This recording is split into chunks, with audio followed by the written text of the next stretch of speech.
हे जगज्जननी जगदम्बा, हे पार्वती, जब शिव और शक्ति, देवी और शंकर, भगवान शिव और जगदम्बा का या आदि 33 कोटि देवताओं का जहां पर विशाल यज्ञ का आयोजन होगा, बड़े बड़े अनुष्ठान, बड़े बड़े यज्ञ जहां होंगे, उस यज्ञ में तुम्हारे और मेरे स्मरण से ये बीला जो फल है इसकी आहुतियां प्रदान करी जाए। और साहुति को भी आप समझ लीजिएगा महाराज,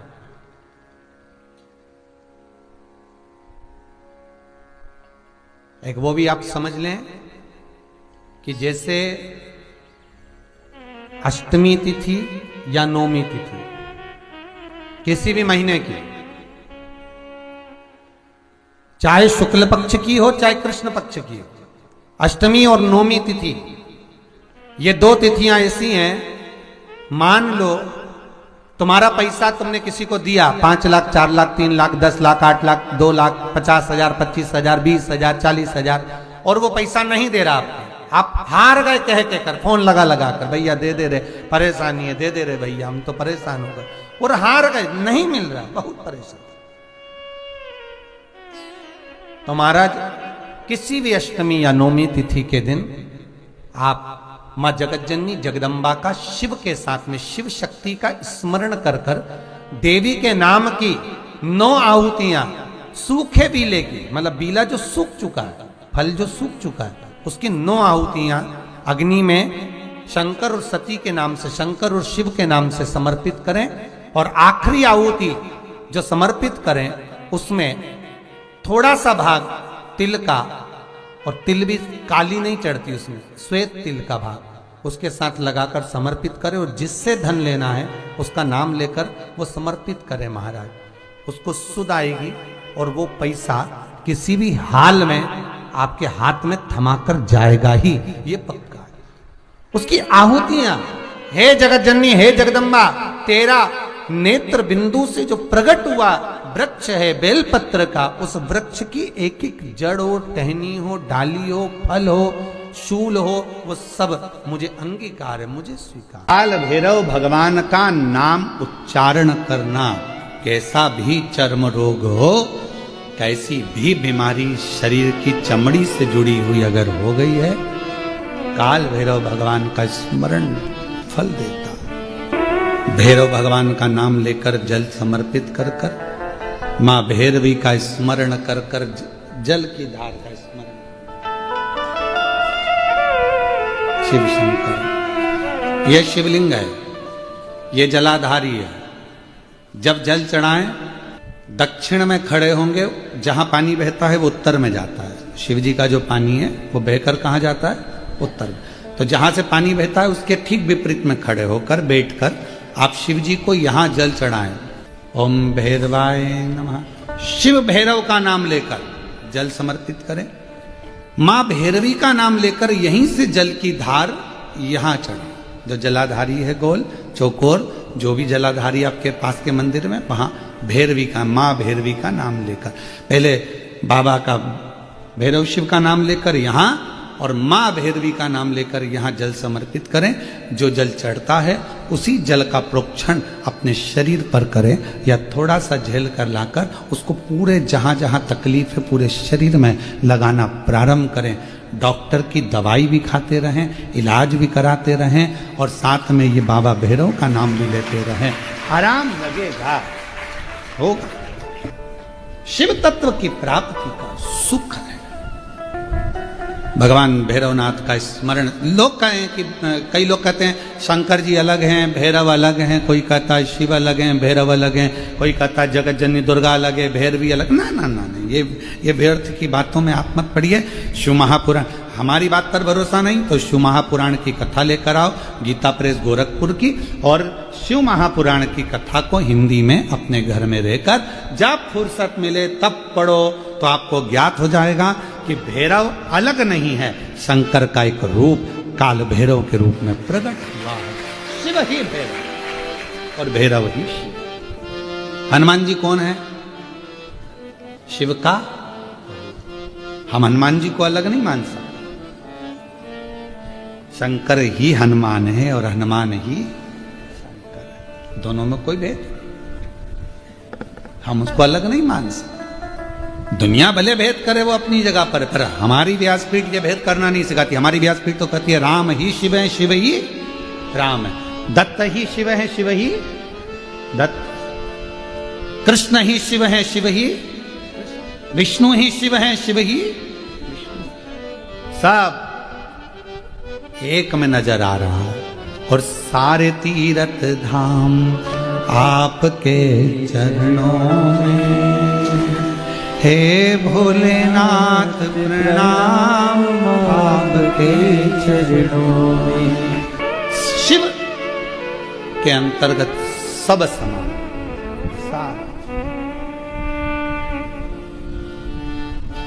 यहां शिव से अलग कुछ नहीं। जब ब्रह्मा जी झूठ बोल दिए,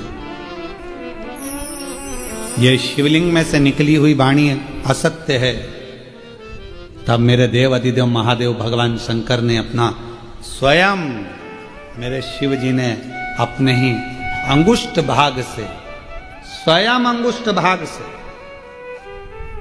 काल भैरव को प्रकट किया।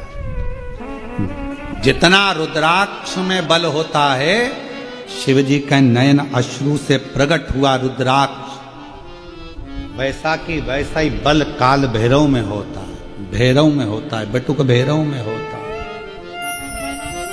वैसा की वैसा। शमी के वृक्ष, बेलपत्र का वृक्ष, उसके नीचे की मिट्टी हो, उसके नीचे की रज हो, वो भी औषधि का कार्य करती है।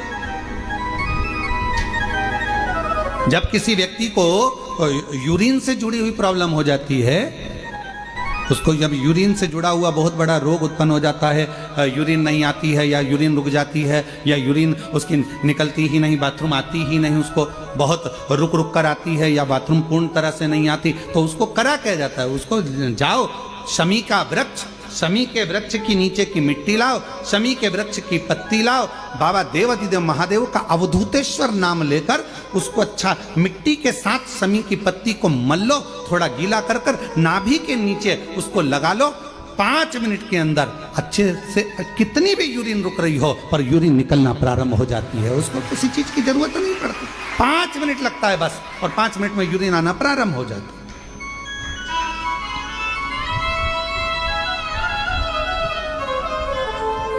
उस शमी का वृक्ष, वो शमी का पौधा, वो शमी का वृक्ष कोई साधारण नहीं होता। कहने वाले कह दिए शमी का पौधा यहां मत लगाना, शमी का पौधा वहां मत लगाना, शमी का पौधा, बेलपत्री का पौधा यहां मत लगाना, बेलपत्री का पौधा वहां मत लगाना, बेलपत्र को यहां मत लगाना। अरे भाई, शमी का पौधा अगर तुम्हारे घर के अंदर है, शमी का छोटा सा पौधा यदि तुम्हारे घर के आंगन में है, शमी का छोटा सा पौधा या बेलपत्र का छोटा सा पौधा तुम्हारे यहाँ है, तुम्हारा घर का वास्तु दोष कितना भी बेकार हो, शमी का पौधा और बेलपत्र का पौधा सारे वास्तु को अच्छा कर देता है। एक शमी का पौधा, एक बेलपत्र का पौधा हमें सुख प्रदान कर देता है। एक पौधा,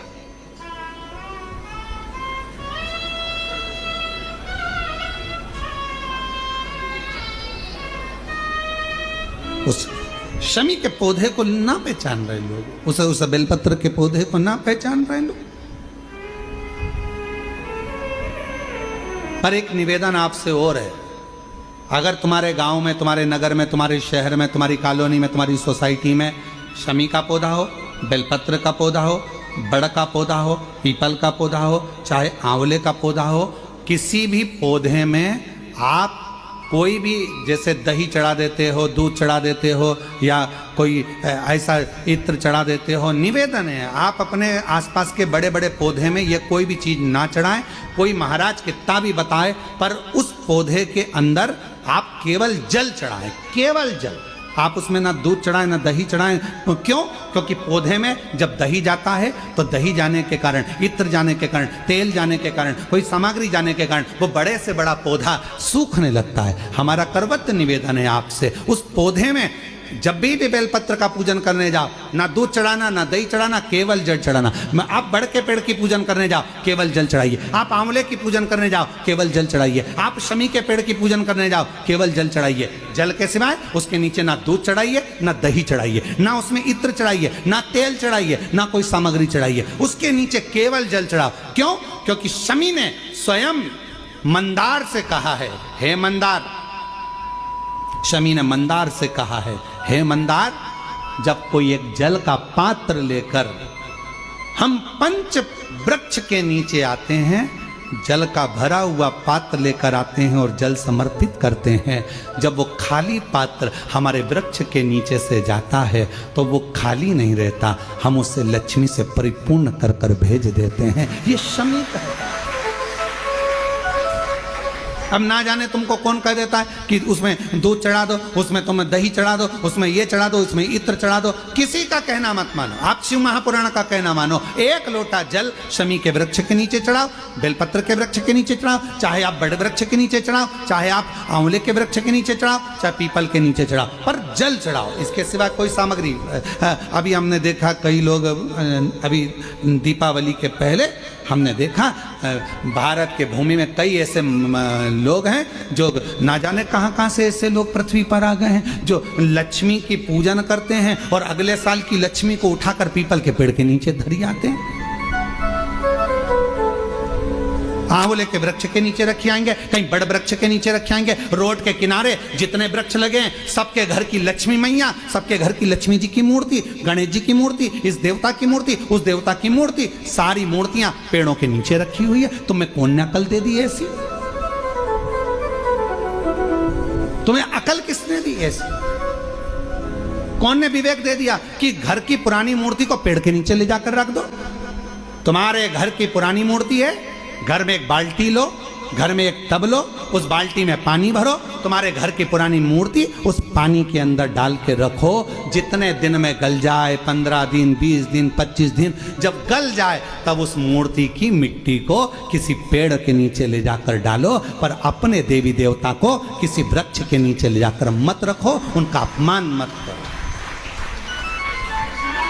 उनको अपमान मत करो। ना जाने कौन ऐसा विवेक दे देता है तुमको, ना जाने कौन ऐसी बुद्धि दे देता है कि भगवान की अगले साल की मूर्ति को गणेश जी की उठाओ, पेड़ के नीचे रखिया, लक्ष्मी जी की मूर्ति उठाओ, पेड़ के नीचे रखिया, देवता की मूर्ति उठाओ, पेड़ के नीचे रखिया। नहीं, उस मूर्ति को अपने घर की पानी की बाल्टी में, पानी में उसको गलाओ, मिट्टी इकट्ठी हो जाए, तब पेड़ में डालिया, पेड़ में डालिया। करोगे? अरे बोलो तो जम के कि यहां से सुनी और यहां से निकाल दी, बची कुची थी, कथा में से गए तो झटकार दी। घर के लोगों ने पूछा कथा में गई थी सीहोर कुबरेश्वर धाम, क्या लेके आई? महाराज ने सुनाया तो बहुत कुछ था, पर समझ में नहीं आया करना क्या। समझो, हमारे देवता का अपमान हम क्यों करें? हमारे देवी देवता को लोग देखकर हंसते हैं। जब ड्राइवर गाड़ी चलाते हैं और पेड़ के किनारे पर जो मूर्तियां रखी रहती है, उनको तो मालूम ही नहीं है कि पेड़ के किनारे मूर्ति रखी है। उनने तो गाड़ी चलाते मुंह में गुटखा भरा हुआ है, तंबाकू भरा हुआ है, पिचकारी मार दी, वो तुम्हारे देवता पर गई, तुम्हारे बददुआ नहीं लगेगी? तुमको अपशब्द नहीं लगेगा? जरा विचार करिए। इसलिए पेड़ों के नीचे मूर्ति रखना बंद करिए, उस मूर्ति को घर में ही बाल्टी में गलाओ, मिट्टी तैयार करके वो पेड़ के नीचे चढ़ाओ, स्वीकार हो। हमारी बात का लोगों को बुरा जरूर लगेगा, लग जाए तो फिर भी, वैसे भी हमारी बात का बहुत बुरा लगता है, तो इस बात का भी अगर बुरा लगे तो मैं हाथ जोड़कर निवेदन करता हूं, क्षमा करिएगा। पर हमारे सनातन धर्म पर कोई उंगली उठाए, हंसे, ये हमें स्वीकार नहीं है, ये हमें स्वीकृत नहीं है महाराज, ये स्वीकृत ही नहीं। शिव तत्व कह रहा, भगवान स्वीकार करें। शमी के वृक्ष के नीचे की मिट्टी और शमी की पत्ती,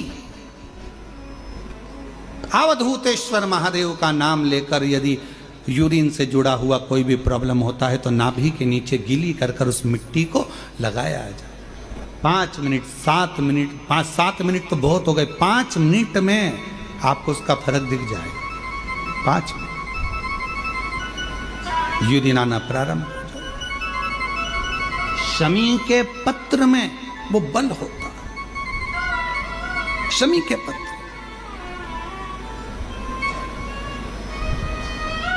हम कईयों से कहते हैं कि अगर आपको लग रहा है कि डॉक्टर बोल रहा है कि कोई बड़ी बीमारी हो रही है, कोई तकलीफ, आपके मन में भी आपको ऐसा लग रहा है कि कहीं मेरे को घुटने ना बदलाना पड़ जाए, कहीं मेरे को ये बीमारी ना हो जाए, आपको ऐसा महसूस हो रहा है, तो आप बेलपत्र के वृक्ष के नीचे थोड़ी देर बैठो, वहां की मिट्टी को अपने शरीर पर थोड़ा सा लगाओ और श्री शिवाय नमस्तुभ्यं, श्री शिवाय नमस्तुभ्यं।